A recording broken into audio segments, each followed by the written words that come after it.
What's going on, Spurs Nation? Hope you're having a wonderful morning wherever you're out there. Go Spurs, go! Go Spurs, go! To you.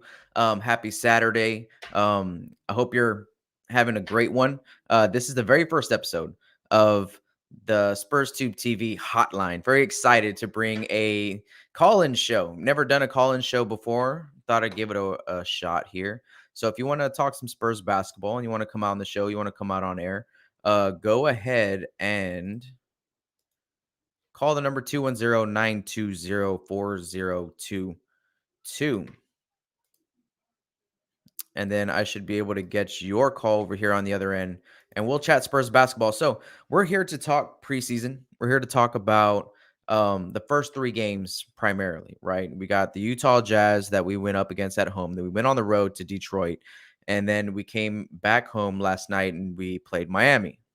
A Miami team without Jimmy Butler, Bam Adebayo, and Kyle Lowry, right? It was still a very, very tough game. So shout out to everybody hanging out. Thank you for stopping by. Smash that like button down below if you chant Go Spurs Go. If you want to get on the show, give us a call. Let's do this. I want to talk to Spurs Nation out there. If you're in the United States, 210, that's Countdown City. If you didn't know why we call San Antonio Countdown City, it's because the area code is 210. Shout down. Countdown City. Say town. All right. So yeah, I'll be waiting on my end to see if we get any calls in. In the meantime, I'm gonna be talking preseason basketball with you guys. So the first game against Utah, let's just start there.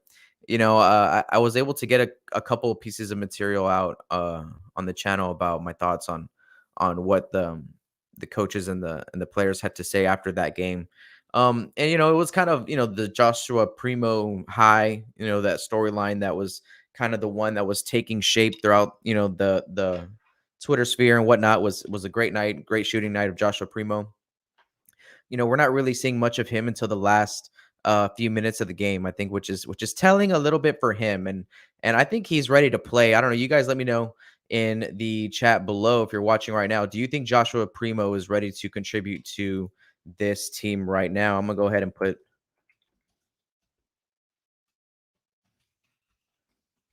ready to play.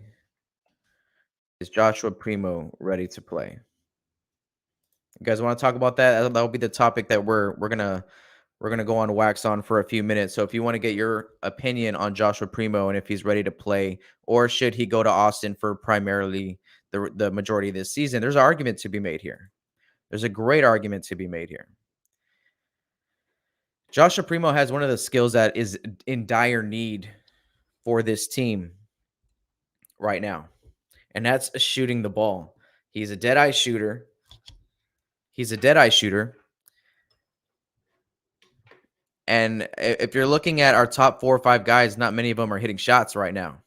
They're not hitting shots. So there's an argument here to be made if Joshua Primo definitely has the confidence to play at this level. Like, I know we don't do that. I know we don't give, minutes to rookies. We don't do that, in a big way. I mean, we did with Kawhi, but that was kind of the exception to the rule, right? So if you guys think Joshua Primo is ready to play, let me know in the comments down below. Or call in the show, and I'd like to talk to you. You can come out on air.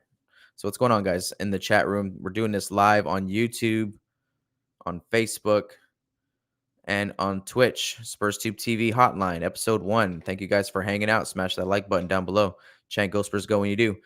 There's a confidence in Joshua Primo that makes me confident. That he's going to be able to contribute in a role this season. I've been talking about what that role is, and we can't expect to put like any type of load onto Joshua Primo's shoulders his rookie year. And I think he's going to be one of those type of players that's going to come out and surprise you every time he steps on the floor. And that's not going to be many times. So is Joshua Primo going to have the ability to come in and play?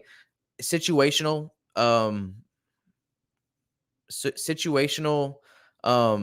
circumstances is what I think Joshua Primo can actually excel in.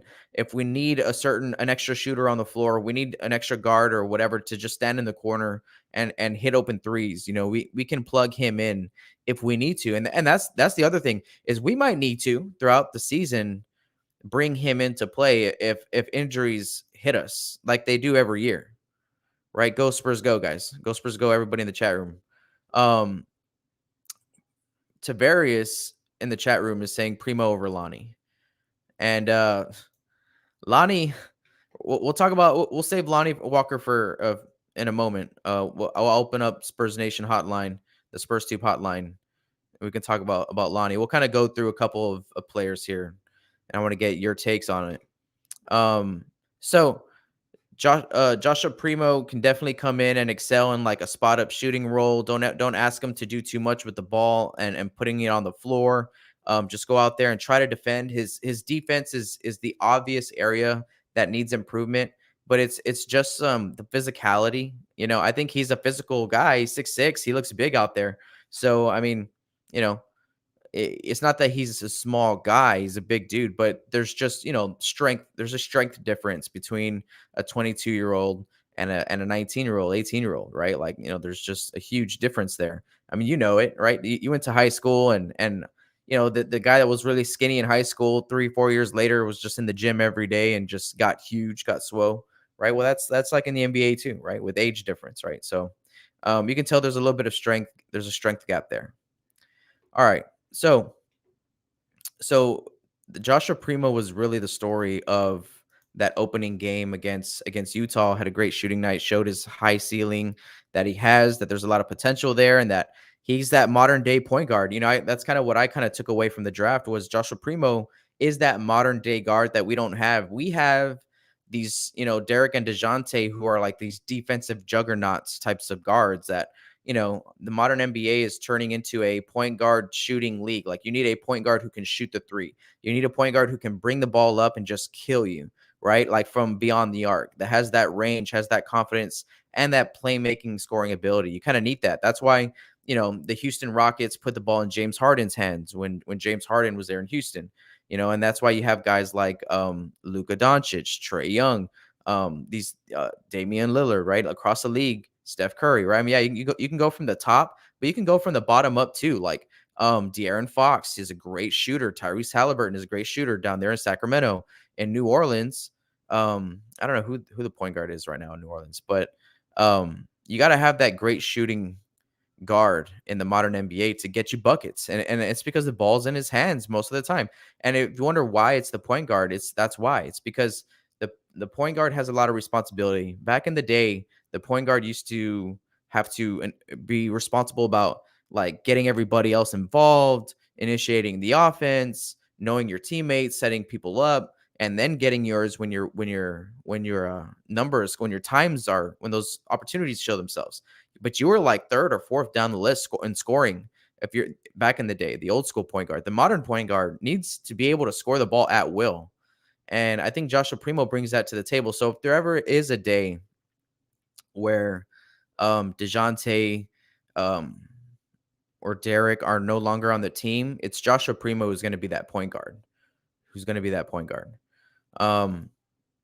Yeah, so that's my opinion on that. So you know what? Like there's a common it's a common knowledge that Derek White and DeJounte are going to play together at the 1 and 2.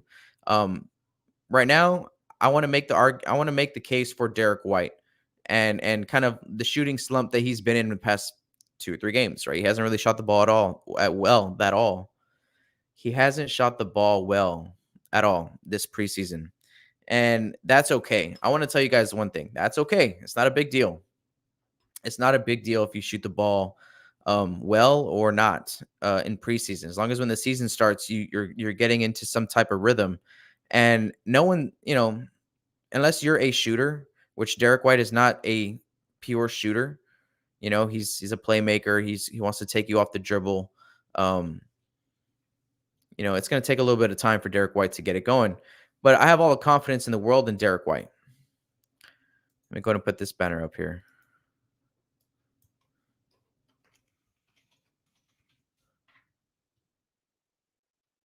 We're going to go ahead and talk about Derek White for a second.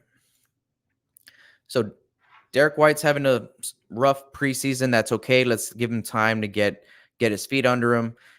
What I'm seeing right now with Derek White is a lot of indecisiveness, right? Like he's making the game look really hard. It's really hard to play. Like he's making these third string defenders look really good.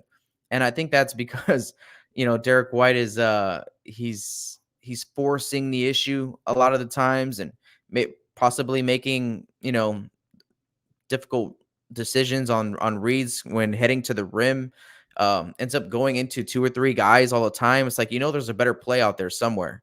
If it's just bouncing off and taking a little mid-range jumper off the glass or, or whatever it is, Derek, you know what I mean? Like make an easy play, make this game look easy. I feel like every time he's on his way to the hoop, it's like, it's going to be a tough shot. He's good. He can make them, but it's going to be a tough shot. Right. So,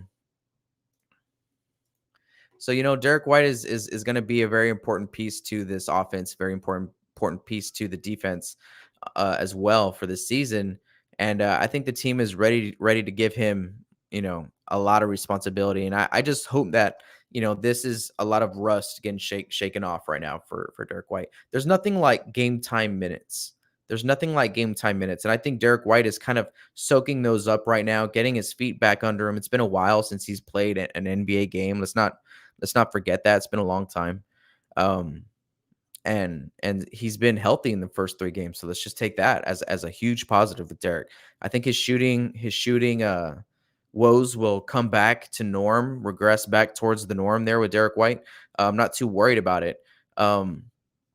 But I mean, I'm still on the boat that I think DeJounte needs to be taking more shots. I think that DeJounte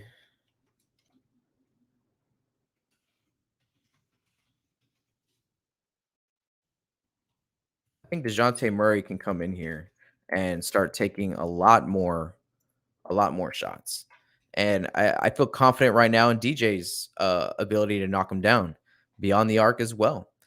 So again, I want to see. I know it doesn't matter, and I think like the common idea is it doesn't matter who's the point guard. They're both going to be able to bring up the ball and initiate the offense. But to me, there has to be a direction. And I honestly think that even though that's well and good, that's well known. This is just a difference of philosophy, of coaching philosophy. And that's fine. I think that Derek White and DeJounte can coexist at the point and at the two guard. I think they can, but I don't think the right way to go about it is the way that the Spurs are going about it right now. If what we're hearing is true, how it's just like you have a lot of guys who can get the ball and bring it up and push the ball. You know what I mean? And that's true. You got guys like Lonnie Walker, Keldon Johnson can even push the break in that starting unit. Doug McDermott, if he's in there, he can get the ball and just kind of push the break as well. But there has to be an identity at your point guard. And I feel like we have to pick. I think it's best for the team. Would you guys agree with me out there that I think it's best for the team? It's kind of like solidifying roles a little bit. That's the positive here. Is that if it's either Derek or DeJounte, it should primarily be that person because also what that does is it lets the other person kind of get into a mindset of this is what I'm going to be doing on the floor. Versus like sometimes I have to be the point guard, sometimes I have to be able to score, sometimes I have to be able to run the wing a little bit better than but the thing is that on the other side of the floor you're playing against guys who kind of are, this is I think a unique situation for the Spurs with the Derek White and DeJounte Murray combination that you have these two guys that are both great point guards that can both kind of play off ball and they're both like defensive juggernauts. It's a unique situation, I think, in the league that the Spurs have here with these two guys. But you gotta pick like a philosophy, and you gotta ask yourself which one is yielding you better results. Are you yielding better results when Derek White is initiating the offense, or when DeJounte Murray is initiating the offense?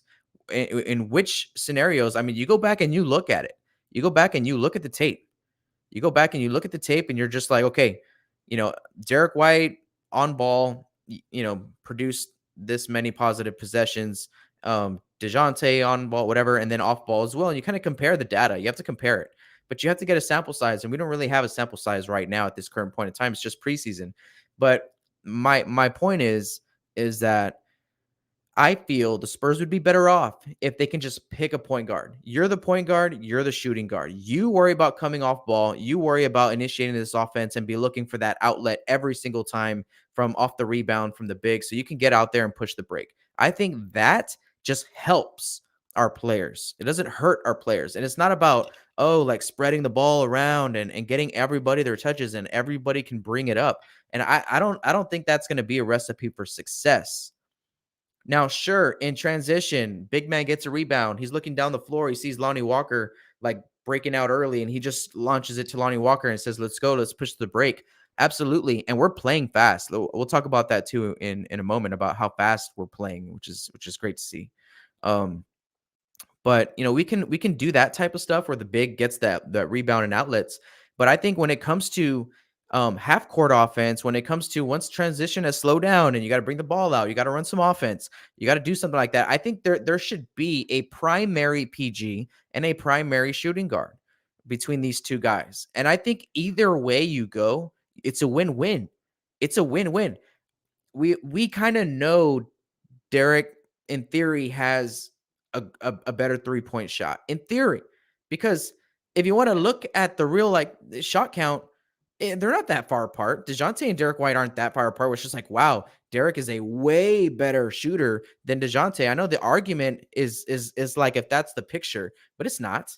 It's not. I think they're pretty close together. So I say you kind of have to pick and roll with it.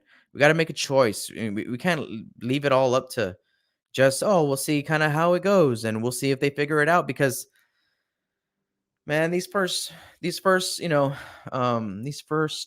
40 games, the first half of the schedule is tough. And if we're doing a lot of like figuring it out in these first 40 games, we're going to be in trouble. We will be in trouble.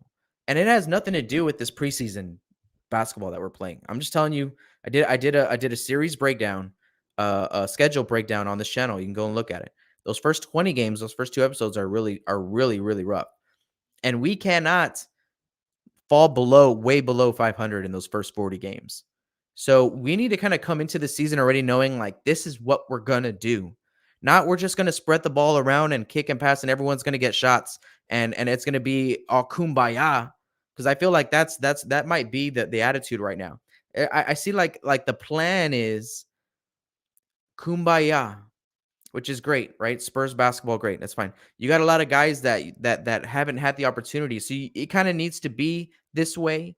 But I think as a coaching staff, you got to have a direction already, kind of in place of what we're gonna be, how we're gonna play, and who's gonna have what role. Because that's what I'm talking about here. That's all I'm talking about is roles. What are they? Is it just everybody has the same opportunity to just be great? Because I don't think that's going to prove wins. I don't think that's going to provide more wins than a team like Phoenix who has their guy, their number one, they have their point guard and Chris Paul. You know that. They have Devin Booker's going to be playing off ball. You have your other guys. You have the roles are set. The roles are set on those higher level teams. And we're coming into the season like it can go any way. Anyone can earn a certain role. And and that's good in a way. That's good that all these young guys are going to be able to earn their roles this season. But at the same time, it's if it's going to take much figuring out, we are not going to win many basketball games. And that's just in general. I have the confidence that we can, but I just feel like if this is the way that we're going to be approaching the season, I don't know if that's going to be like I don't know if we have the capability of figuring it out in time. I think the coaching staff needs to come in here and start like solidifying roles already. We're 3 preseason games in. I don't know if you guys would agree with me or disagree with me on the Derek White or DeJounte Murray debate at the point guard. And the answer is it doesn't matter. I've even said that on this show. It doesn't matter. They're both great point guards. They can both play off ball. But I think when it comes to continuity and kind of getting better at something throughout a whole season, I think it kind of does matter. I think it does matter. Because once you get your sample size, you gotta look at which is proving you better results. And as a coaching staff and as an organization, you get together, you look at that data and you look at the film and you talk about it and you say, okay, what are we best at? In what scenario are we best at? And we got to roll with that scenario. We can't just we just can't let 40 games go by this year on us just figuring that out. All right. That was my take on that. That was my take on the Derek White, DeJounte Murray. I love both of these guys. I'm so excited to see them play together. This was just a debate on who should be primarily in that point guard role and primarily in that shooting guard role. You guys can let me know. You can call in the show, 210-920-4022. This is the first time we're doing a call-in show. So if you want to talk Spurs basketball, I'll get the ring over here on my end and we'll chat Spurs basketball. I'll take your question or your comment. Appreciate you tuning in right now live on the Spurs Tube TV hotline. We're going to go ahead and kind of talk about we're going to move on here and we're going to talk a little bit about are the Spurs playing faster this season?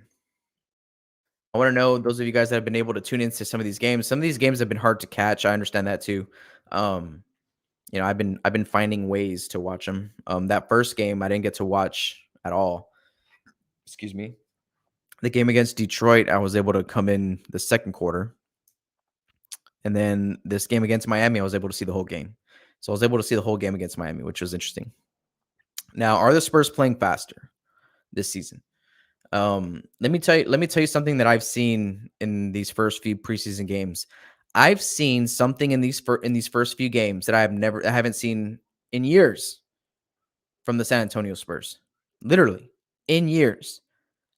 The Spurs are scoring the basketball in under 5 or 7 seconds. We are now doing that too. Okay? Like that has not been a thing for the San Antonio Spurs at all. During this whole 7 seconds or less era with Mike D'Antoni and his creation of this type of philosophy, we have not played like that. All right, we got a caller coming in. We're going to go ahead and take this call. Here we go. Call from Atrious Carter. To accept, press 1. Mr. Carter, where are you calling from? I'm calling from here from San Antonio, man. What's going on, man? Thank you for joining the show. How you doing this morning? Good, man. I think it's a big spacing problem. You know, when you got Dad, Drew, even Jakob. You know, I feel like Jock needs to start at that 5 so we get spacing together. So Keldon, Derek, and DeJounte can have clear lanes to the bucket. You know, because spacing is the problem when you have Dad, Drew, but even Jakob. I know they're good defensively, and I know Pop likes his vets. But man, you need to have Jacques or even Luka at that 5 spot for spacing, because the spacing is a big problem, a very big problem.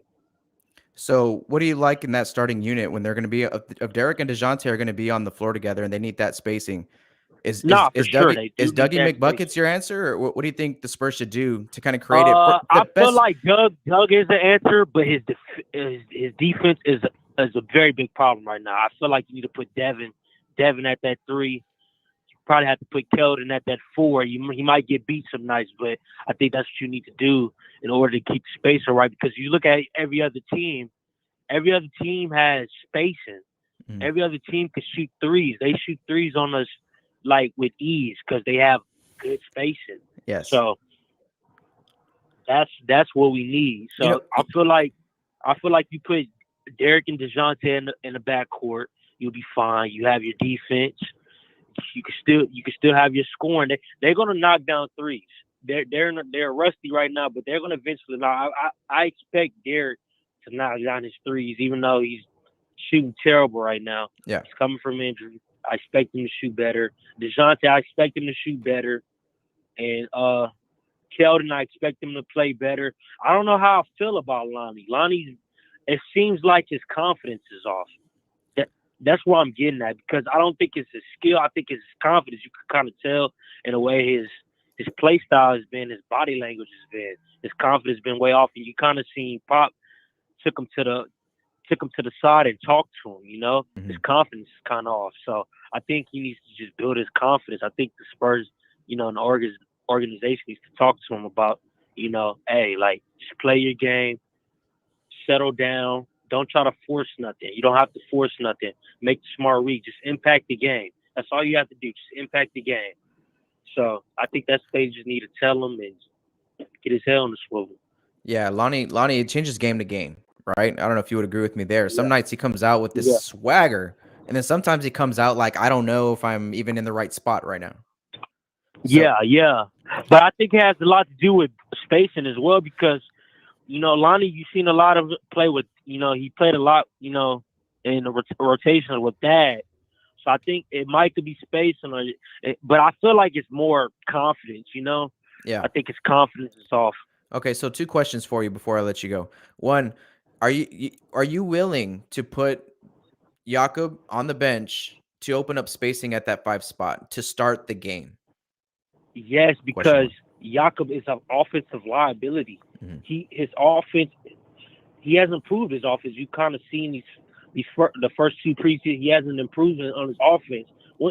The game is going to offense. Your defense is not going to matter if you can't score. If we're giving up 39 points to Detroit in the first quarter, right? Yes.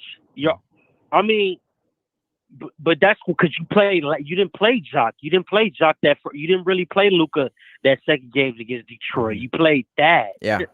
Dad is not a shooter. He's not a shooter at all. So you played Dad in the menu. You're not really getting that much production from them. They're not really shooters. They clog the lane as well. They really inside. They get buckets on the inside. You know. But they didn't give you that much production. Yeah, I feel you. All right, Mr. Carter, I appreciate you calling in, man. Thank you. Are you welcome? Bye-bye. Yeah, you have a good one, man. Sure.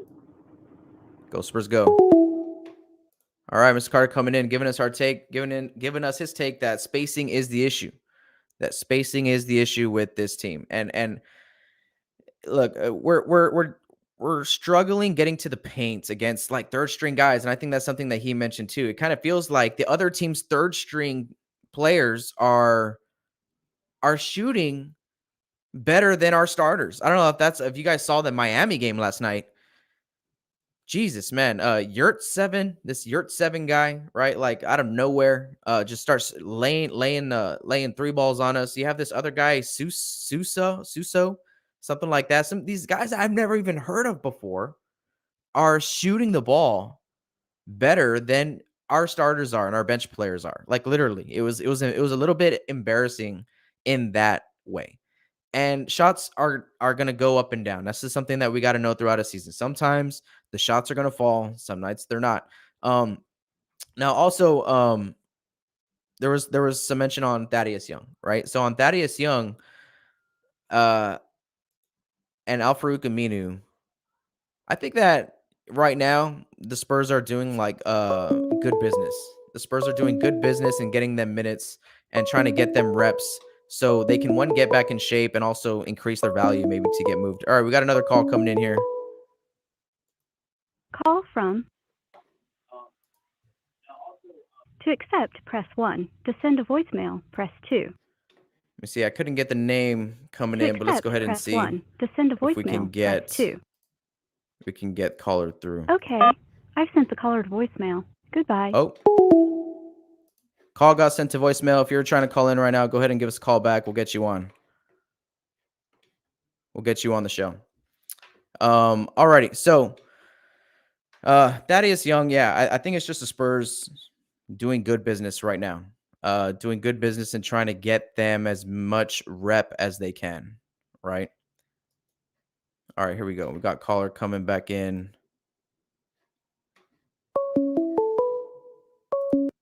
Call from. My name is Brianna. To accept, press 1. Hey, Brianna, go Spurs, go. Where are you calling from? I'm calling from Maryland. Maryland, how you doing this morning? Good. So I wanted to know, what do you think is the offensive ceiling for this team, also the defensive ceiling for the team? Thank you for your question. You know what? The defensive feeling I think it's high. It's like it's untapped. I think a lot of the players have that potential in them, and they kind of see it in each other too. I think that's the vibe.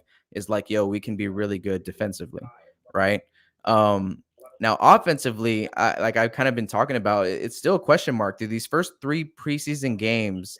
I think maybe like our best shooter has been Devin Vassell and Bryn Forbes, to be honest, right? Which aren't the two guys that are going to be getting, I think, the most shots on the team. So the guys that are going to be getting those touches, I think, are struggling a little bit.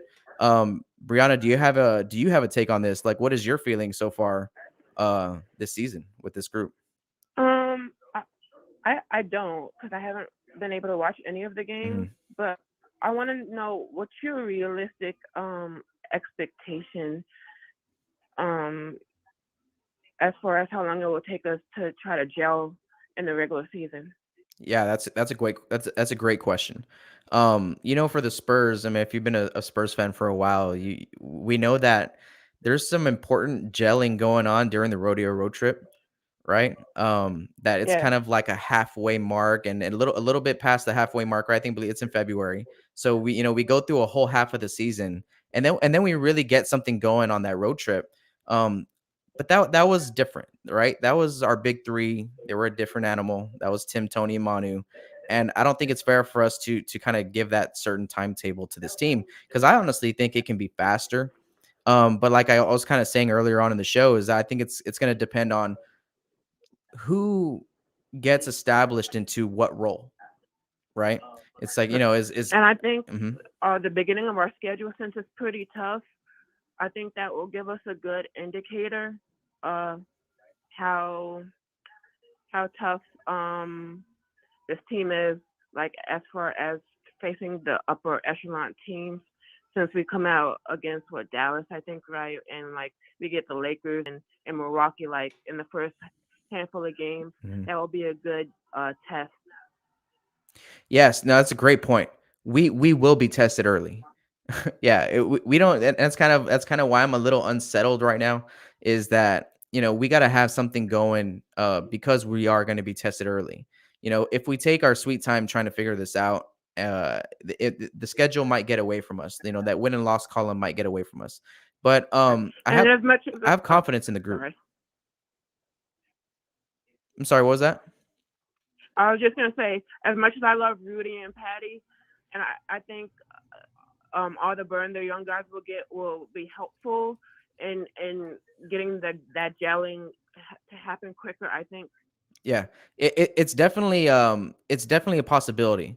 If you've been watching any of the content that I've been putting out, or any of the interviews from training camp, something that you might know already, even just being knowing the team, is that they like each other, right? This young group really is a tight group. Those 4 or 5 young cats that we brought in over the past few years are pretty tight, I think, as like friends. And that's not something that you always get with veteran teams. They're professionals. They go in there and they do their job. So it might take them a little longer.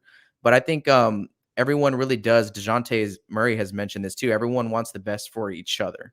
Right. And I think that's going to yield to a faster learning curve. I do. I think that if we can if the coaching staff just kind of pivots towards what's working early, I think we have a shot to be successful quicker than maybe taking 40 or 50 games. And that's what we don't want. That like, we don't want to take that long.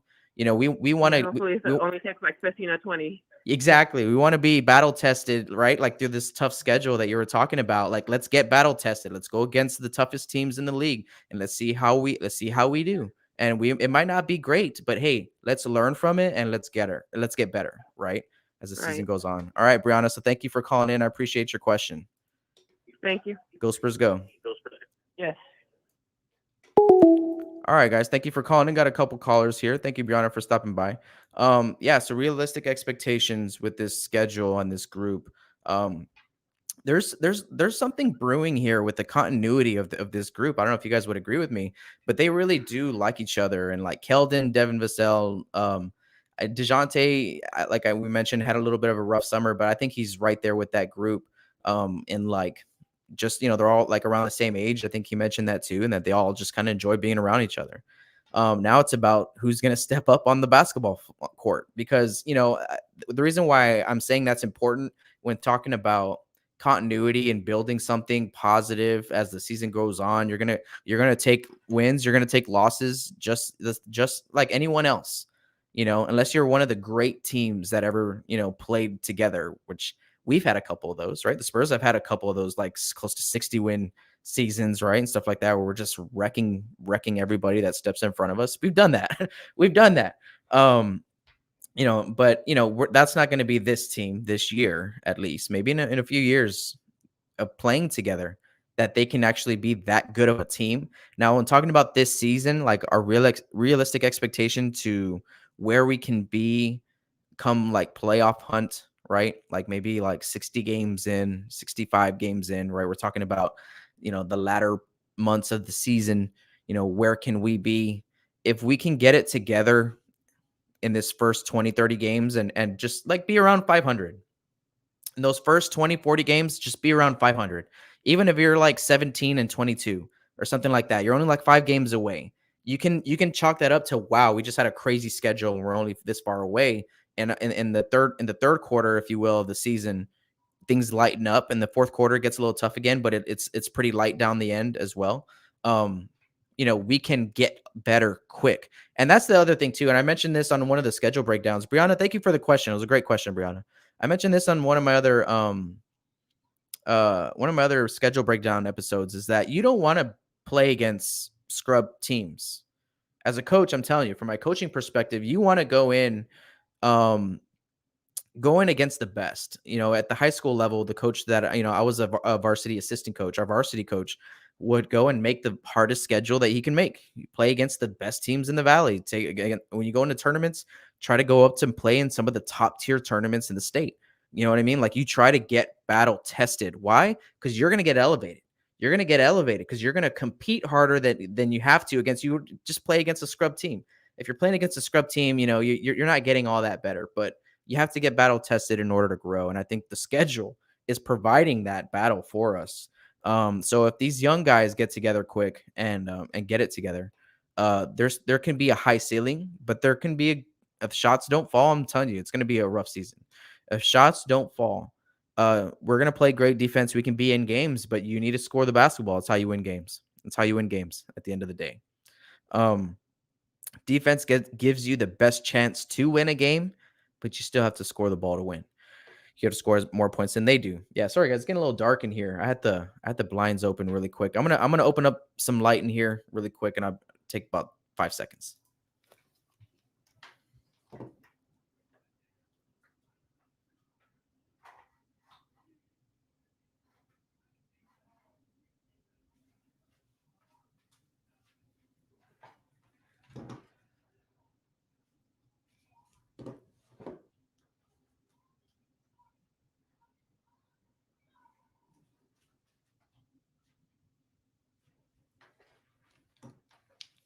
All right, we are taking your calls, your Spurs questions, your Spurs queries. Hopefully it's not too bright. I had to let in some natural light. I don't have my light studio set up. I have some lights here that I usually use for my streams. It was really nice in here earlier, but now it seems to be fluctuating on me. So apologizing for the little bit of the light exposure. Sometimes I'm really bright. Sometimes I'm dark. All right, guys. So I'm taking your questions here. Call 210-920-4022. And you'll be calling the Spurs Tube TV hotline. We can chat Spurs here for a little while. I'm going to be on here a little while longer on a Saturday morning. We're here talking preseason Spurs basketball. Something that's been on my mind in these first 3 preseason games is that if you're asking me who looks the best so far, let me tell you who it is. Our best player so far in the first 3 preseason games, sorry guys, this is bright, has been this guy, in my opinion, Devin Vassell. So far in the early stages of training camp, we're hearing rumblings that Devin Vassell might be heavily involved. I think I was kind of getting that feeling. No one really said it, but everybody was kind of saying it, and you can kind of get that vibe from him as well. He was like, yeah, I'm looking forward to a bigger role this season. I'm looking forward to really, that's all I can really say about it. That's all I can say about it. I can't say anything else. But he was kind of like, I'm looking forward to it. It's going to be a big year for me and this and that, this and that. Yo, Devin Vassell is looking like he should be our number one option. That's why Mr. Carter earlier called, and he was, saying that spacing is an issue with this starting unit, and that an option might be to slide Keldon down to the 4 like we did last year, except now inserting Devin Vassell in that starting unit. And then Mr. Carter was also saying, maybe Jakob's replaceable too. But I think Jakob, in their coach's eyes, I don't think he's movable right now unless someone else comes out and defends better than him. Then maybe. So like if Jock Landale wants that starting spot, he's got to be just as good of a defender as Jakob. You know what I mean? In his way, in his own way, but he's got to be that good. So Devin Vassell is the guy right now that can get a bucket for the Spurs. I haven't seen anyone else really be able to get a bucket like he does. He's calm, he's patient, he catches that ball, he uses the screen, he uses the second screen, right? Like he's just calm, patient, gets to his spot, and is putting the ball in the hole. That's the other part. He's not struggling to score the ball at all. Every time Devin Vassell is shooting the ball, it's cash. So and he's kind of being put on the shelf, I think, right now. It's like, yeah, Devin Vassell's coming in off the bench, but we're getting other guys involved right now. I think Devin Vassell's going to get his count during the season, no doubt. But right now, I think they're maybe like waiting a little bit on Devin to kind of let him go.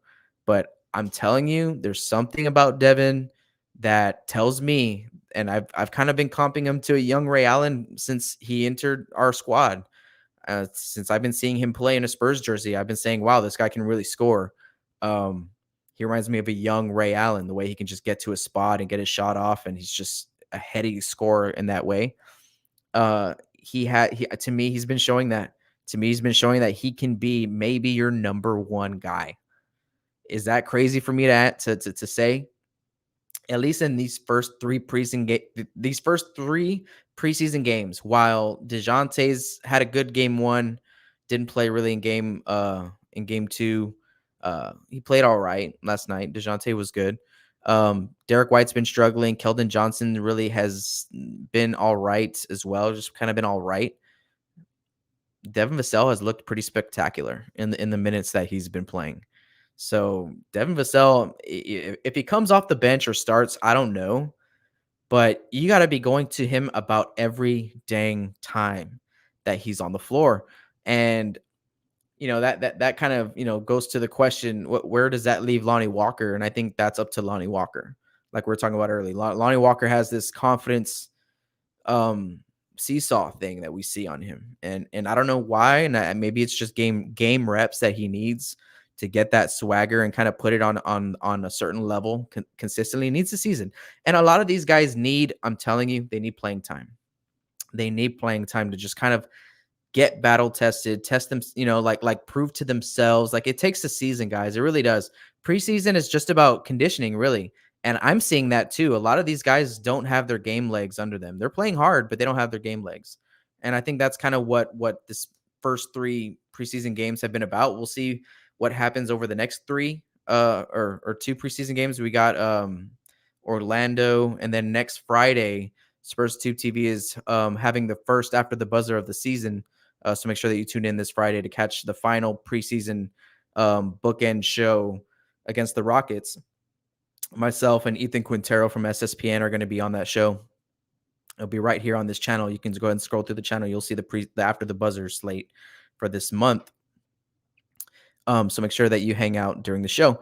So a lot of these guys need game reps. Now, there's one of my last kind of topics that I'm gonna bring up here. Okay, shout out to Devin Vassell, who's been balling out for the Spurs, man. I think his shot, I think his decision making is it's impressive, and we all know about his defensive upside, right? Like, do I have to talk about his defense? Like, do I have to? Do I need to? Or do we? We good? We good? All right, yeah. We know Devin Vassell's a great defender. Now, This is an interesting topic right here. This player right here, Luka Samanic. Luka Samanic goes from like not playing at all game 1 to game 2. He impressed a little bit in those like last 4 minutes or whatever that he was on the floor against Detroit. Was a bucket in the post against Detroit, right? So he goes from not playing at all, and most of Spurs Nation being like, "Is he even in the plans? Oh my God, everyone's freaking out about Luka, and is he playing, or is he going to play, or what's going on with him?" Because of those first 2 preseason games. And then the Spurs do the weirdest thing ever, and they go out and start him against the Miami Heat. Yeah, no Bam Adebayo, no Jimmy Butler. Okay, that's fine. But he still got the start. Luka got the start against Miami. Okay, so that throws everything for a loop. Those of you guys that are kind of been following this Luka saga here. That tells me that the Spurs have plans for Luka. And it also tells me that they're not going to give him anything. It tells me that they are molding him, his mindset, because you don't start a kid that literally can't play in this league. You don't start him. 1. 2, you don't bring a guy that is the bottom. It's like starting Trey Jones when DeJounte Murray and Derek White is healthy, like the same night. It's like, why would you do that? Unless it was like they weren't going to play at all, and it's just like the last preseason game. Doug McDermott was active. Luka started for Doug McDermott, and I've been saying this all summer. I've stuck by my opinion here that the Spurs should start Luka. And I know he needs time, he needs reps, he needs a lot of work. But it's not like because he's not good enough. It just he needs conditioning, he needs to learn. He needs learning curves, right? That's what Luka needs. He's fine. His skills are fine. Well, last night the Spurs start Luka Samanic, and I think everybody was very interested to see that. I know from what I saw, I really did like what I saw. He started the game. He didn't start the second half with that starting group. He was kind of put on the shelf after that for the most part, until the very end of the game where he was in those final clutch, 2 minutes, 3 minutes where, the Spurs were in the game against their third string. Miami's third stringers were just lighting us up. They were lighting up our starters. Like they were just shooting, and they were making it rain from the 3-point line. That's what I'm saying, man. Every night I'm like, why is in this preseason the other team's third stringers are just drilling us with threes and we can't make any? Like we're struggling to make one, and their last guy on the bench comes in and just drops 3 or 4 of them in 2 minutes. It's like, what? Okay, anyways. So Luka, in my opinion, from what I saw out of his sample size of starting with that starting unit. Now, remember that Jakob was the one that was not active. Drew Eubanks started for Jakob because of Jakob not playing. But against Miami, Doug McDermott was playing. Luka got the start. I've been saying all summer that Luka should start. I think that he opens up the floor. I think he provides size. I think that, he needs to get his conditioning up to a certain level to play in this league. And I think it's just like game legs. I've been talking about game legs a little bit this episode. I think Luka needs to get his game legs and his game conditioning under him to actually be able to play, because he looked tired, man. But I don't blame him for looking tired. He hasn't played at all in these first 2 games. But in this game here, he starts and gets challenged and has to, but there's a lot of learning that needs to happen. I think one of the knocks on him, I'm not going to be all positive, right? I can be objective too. One of the things that I saw that may be still an issue with Luka is just understanding and getting into things quicker. And I'm talking about getting into set plays, getting to his spots. There's a lot of times where, the players are trying to tell him where to go. Multiple players are trying to tell him where to go. And by the time he gets to where he needs to be, the play's broken down. That's kind of what happened towards the end of the game, where Lonnie Walker was in a position to have like a game-winning something, right? But he put the ball on the floor, and the play broke down. Luka wasn't in his right spot. You saw Bryn Forbes get all pissed off, which is fine. But you can just tell. And there was another time where Luka was running down the floor, didn't run to his spot quick enough, and you just see Pop just kind of throw his arms up. And Pop threw his arms up, not because, he missed a shot or turned it over or whatever, because he's just not like getting to his spots quick enough. And I think that's learning, but I think that has to come for this young kid. Remember, he's still just a kid. He came into the league at 19. He's about 21 years old or whatever it is right now, right? He's taking a little bit longer to season. That's fine. That's fine. The best marinades do. They take long to season. The best whiskeys take longer to age, right? That's kind of what I feel is happening here, because a lot of the stuff that is happening with Luka is like Zach Montana mentioned a few weeks ago. It's just between the years. It's just like having that, I think Pop wants to see him kind of just, be more comfortable and smart with his efforts and like, running to spots, filling spots, doing this. Because let me tell you what, Luka in a half court makes everything work. I'm telling you, what I saw last night in that first quarter, I liked it. I liked it. When Luka's setting a screen and rolling, he's making things happen literally for that offense that has a lot of problems. Spacing is just one of them, as we were talking earlier. When Mr. Carter called in and was talking about spacing being the issue.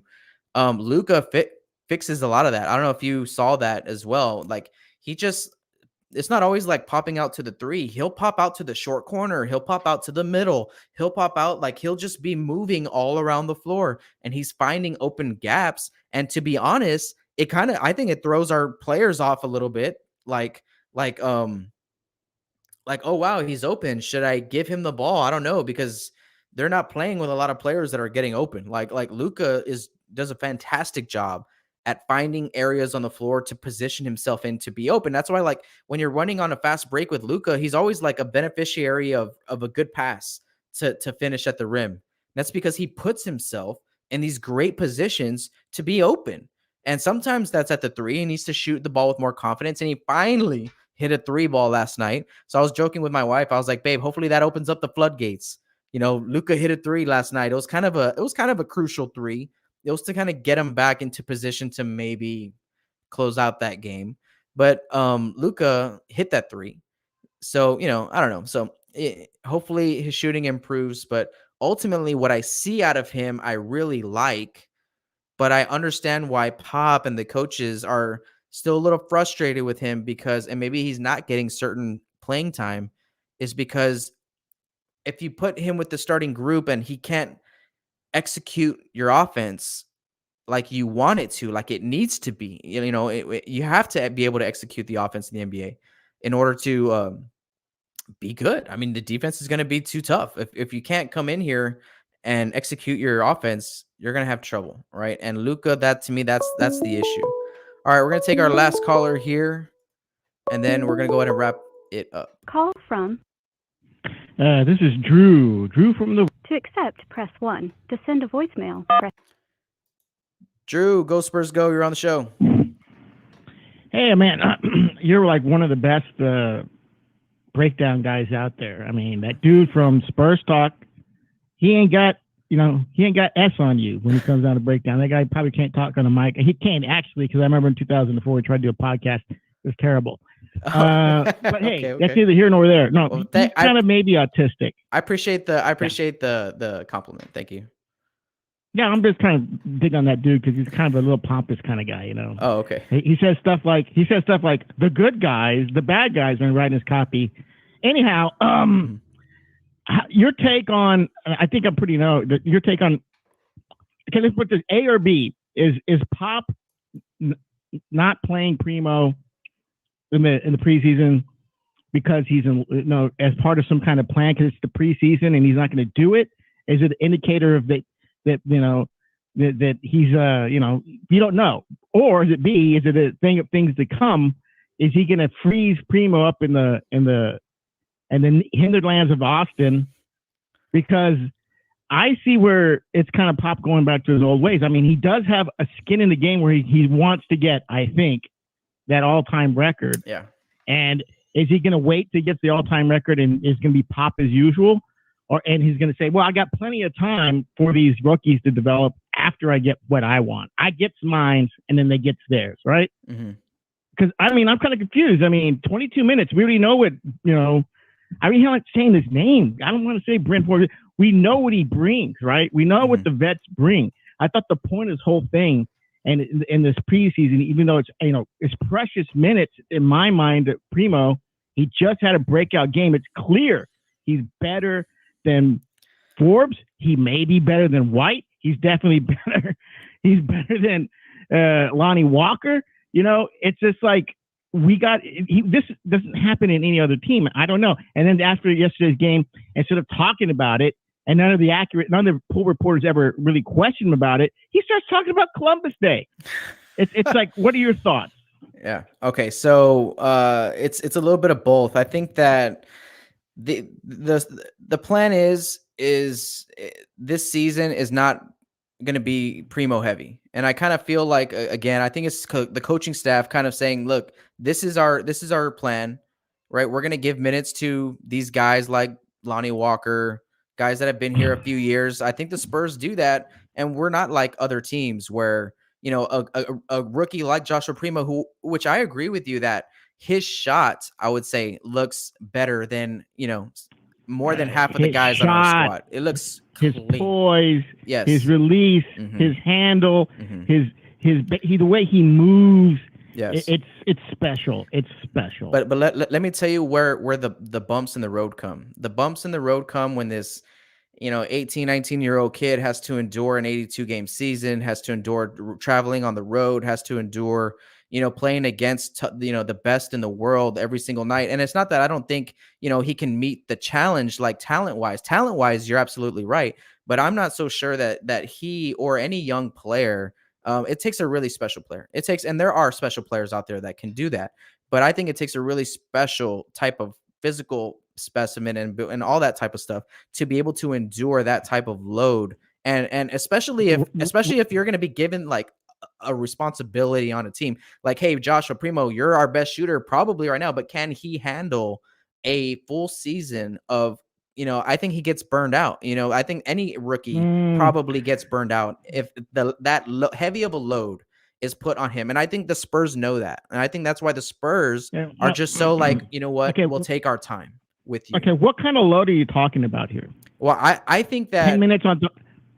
Are you asking me what type of load I think he should have this season? I want because I'm kind of understanding what you think this load could be with Primo that he can't handle. Well, to me, I'm talking about like the actual being able to be consistent. It's hard to be consistent in this league. So it's not minutes. It's not minutes in games. It's can he endure a high like 10, 15 minute per night against the best team in the league for a full 82 game season, actually be consistent with his output. And I think the statistics for that lean more towards probably not versus, a guy like Devin Vassell's coming into year 2. Let me get this right. Okay. Yeah. The way I see it, I'm an old dog. Okay? I'm an old dog. Rob, that affects wins and losses. Remember, that affects wins and losses. Are they that really important this year? I mean, does anybody think, I think for the people there, yes, and I think they want to. That's a good point too. I thought about that last night too. I was like, what is it? 24? They need to get at least 24 wins, I think, is the number. Okay. Okay, Rob. Yeah. I'm an old guy. I remember when the last. I'm not saying that Primo is him, but I remember when there was a guy who was drafted around where Primo was at. He's 18 years old. He was out of high school. He didn't get a year in college, and this guy kind of has the same kind of game in a broad sense, And his name was Kobe Bryant. He put 15 minutes a game. He was behind an all-star at his position that they'll end up shipping out, but he still got 15 minutes a game. Now I'm gonna ask you, if we go to Time Machine and bring Kobe Bryant, is Pop putting him in Austin and not giving him 71 games in 15 minutes? Yes, I think the answer to that question is yes. And do you think that's good? No, it's situational. It's situational. And look, we do things a certain way here. And that is the way, right? So that's why I'm not saying that it's right or wrong. I'm not saying that that's what I would do, but I am saying that would that surprise me? No. It wouldn't surprise me. And let me tell you what, it's a good comp. I see a lot of flashes of Kobe in Joshua Primo's game. I don't want to put the pressure on him, but I as a person, I saw flashes of Jordan in Kawhi's rookie season. I was like, this kid has flashes. He's like a real slow version of Jordan, slow, bit easier version of Jordan, because he's don't got those quicks, but he's got the same moves. I like that. Easier, he's got the same moves. Yeah. But I saw like those shades too, and I see the shades of that perimeter swagger in Joshua Primo too. So it's not that I don't think he can handle it, but I'm telling you, probably as a coaching staff, they're getting together and saying what is going to lead to better results. And unfortunately for like most fans out there, their coaching staff are seeing Bryn Forbes shoot at a high clip. Lonnie Walker is coming into. We do a lot of things by. I talk about sweat equity, right? Like I think that sweat equity matters to this organization where it doesn't to most. Like they're just free agent, next guy in, next guy out, free agent, and we take our time and grooming them. So they can have this opportunity. So they can have the opportunity. Pop 78. Pop is 78 years old, right? Okay. So he has the right to coach as long as he wants, right? So a rookie contract, when you pick up the extension, is 4 years. Yeah. Okay. Primo, we have him 4 years. Like we have Luka 4 years. We haven't seen much of Luka because of the sweat equity we're talking about. He was trying to do right by Aldridge. He was trying to do right by the Mar. That's what I kind of figured. He's trying to do right by them. So he was we'll try to help him win, and he wasn't going to do the young. But meanwhile, everybody's favorite so-called unicorn up in Oklahoma City, I don't like him. I call him the Marfan syndrome demigod, Polachevsky, gets unlimited minutes.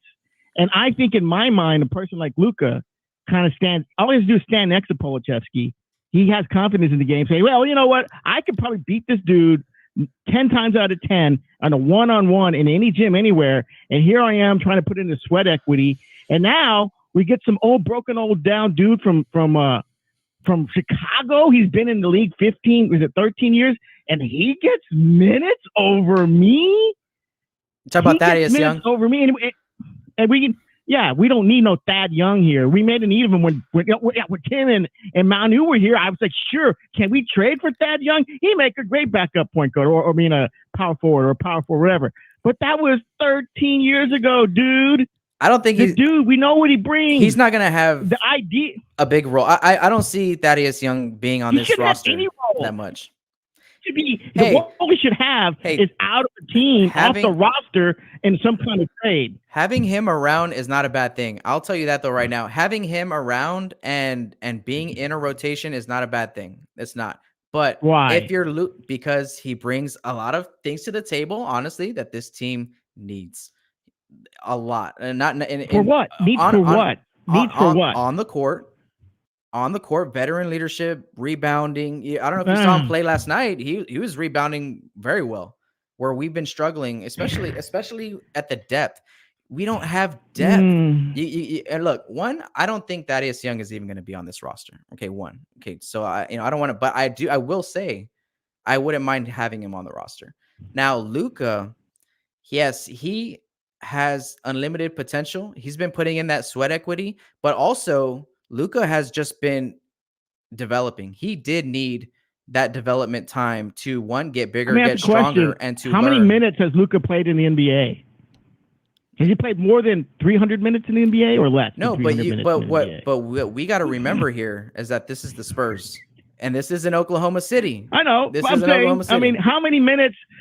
How many championships do the Spurs have up there, and how many championships do that doesn't mean anything? They'll give me the championship. We're not championship here. It matters. It matters on how we do things and then why we do things and do things a certain way. Versus Tony Parker got the rock real quick. He got the rock real quick. That was 1999. real quick, right? That did. That was 1999. Yes, that was not right now. That was not. I right. got The Rock real quick. Or 2001. And then 2001. Manu Ginobili got The Rock pretty good. He got The Rock pretty good. He was like an older rookie. He got the thing is that but I don't know what you're trying to say. Those are some of the best players of all time. No, what I'm trying to saying is that I don't care what Alexis Pokachevsky is doing in Oklahoma City, and I don't care, if anyone else. You don't care. I don't care that Tyrese Halliburton is getting all the run in the world. Care. The players got to care. No, and everybody. No, look. Here, you got to understand that we understand one thing in San Antonio, and that's development. And I don't understand it. Look at our draft picks. We're pulling out late in the draft. Just look at all the players around the league that should not be in the league. Okay, but they are because they made a stop here. Name me the last player. They made a stop in San Antonio. Name me the last player that went to the development that became an all-star in the last 10 years. What's the last Panther went to this development is an all-star? Kawhi. Kawhi wasn't an all-star year 1, year 2, year 3. Name me the last player who went to the development who is made an all-NBA team of any type. DeJounte made all-NBA defense in 2018. Yeah. Okay. So you got 2 guys. All right. And then you got guys that have been to the system. You're saying Bryn Forbes, who popped himself and said, who's a champion now. Really likes Bryn Forbes. What? Bryn Forbes would not even be in the league if it wasn't for the Spurs doing the Spurs way. And now you find him a champion in the league. What does that mean? What does that mean? You find him a champion. Anybody who's on the team. Let me tell you what it means. Anybody could have been the champion. Don't act like he was a major cog in the championship should he have even, of the Milwaukee Bucks. We're talking about development here, right? We're talking about development, Drew. Yeah. And we're talking about we know how to do things the right way. He was benched the last 4 games of the finals. He was benched 4 games of the finals where they needed spacing because the development didn't help. That the fact that he can't cover a guy in defense, right? It didn't help. Did he have some big games? Like the Greek did he have some big games in the playoffs? Don't tell me he's a champion. He is a champion. You know who else is a champion? How many people on the Spurs gravy train championships with Tim Duncan and the 5 rings? Plenty. That's how it goes. That's how it goes for every championship. He's one of those. But Bryn Forbes is one of those. That's how it goes, dudes. All right. Well, he's one of those. That's how it goes, dudes. Look. We're talking about we're talking about development here, and just look. You can't deny that guys like Kyle Anderson and Corey Joseph shouldn't even probably be in the league unless they spent 3-4 years in this place. What does that mean? What does that mean for the fact listen, that I'll tell you. Is not going to get Primo, exactly. Primo and Luka is getting buried into the bench. Hey, this season still needs to play out. No, that's just that's hypothetical, Drew. We don't know that, Drew. He went from being benched on the season to starting against Miami. We have no idea what the plan is for this season. We're getting all this mix and match stuff here in the preseason. Why don't we have an idea? I thought the idea of the season was development of the young core. And it is. What we have. It is. And he should be part of that. But here's the thing. He's going to be a part of that, but they're just not going to be like, here's all the minutes. They didn't do that to Lonnie Walker. They didn't do that to Derek White. They didn't do that to any of those guys. And I thought so why would they do that? They didn't do it to Lonnie. I thought they didn't do it to Lonnie Walker because they were trying to be good to Aldridge and DeMar DeRozan, right? They're trying to be a win now thing. That's not the case here. Look, Lonnie in the bubble year was his year 3, right? That year, that's the beginning of that season, right? The 2019 season. Lonnie wasn't. He showed some flashes, but he also showed that he wasn't ready to take on that kind of load in those first 20 games. But if you can remember, after like that Houston game, like in that second part of the season, Lonnie Walker went up to 15 minutes a game. But the Houston game was his second year, wasn't it? That was with the second year, the Houston game. It was, you might be right on that. You might be right on that one. But that year, if we remember Lonnie Walker's trajectory, it was slow in the beginning. It was slow in those first we're 12, 4 years in on games. The Lonnie Walker project. We're 4 years in on the Lonnie. It's not going to happen, babe. We got Primo. Turn the page, Hey, everybody. Primo 4 is years good. in. I love it. I love Okay. Primo. Primo Okay. can be Okay. that all-star type If- guy that you're talking about. Okay, we were 4 years in, and I'm not about to say let's waste some more minutes on the Lonnie Walker project, whatever length it is, so at the expense of a talent like Primo. All right, that's But what I'm saying. I understand. That's what I'm saying. I understand your point of view. I just think the Spurs have a different one, and they're gonna do Lonnie Walker right by giving him I the think opportunity. a lot of that has to do with the guy who's in charge, Popovich. I think he's a guy he's short-term money. He's not the future at this point. He's the legacy. He's the past. He's the GOAT, but he's not the future. In 4 years, in all probability, at the end of Primo's contract, he ain't going to be there, babes. So, Drew, I have be there. I have one question, Drew, before I let you go. Sure. One question. Thanks for calling, though. Appreciate the call, Drew.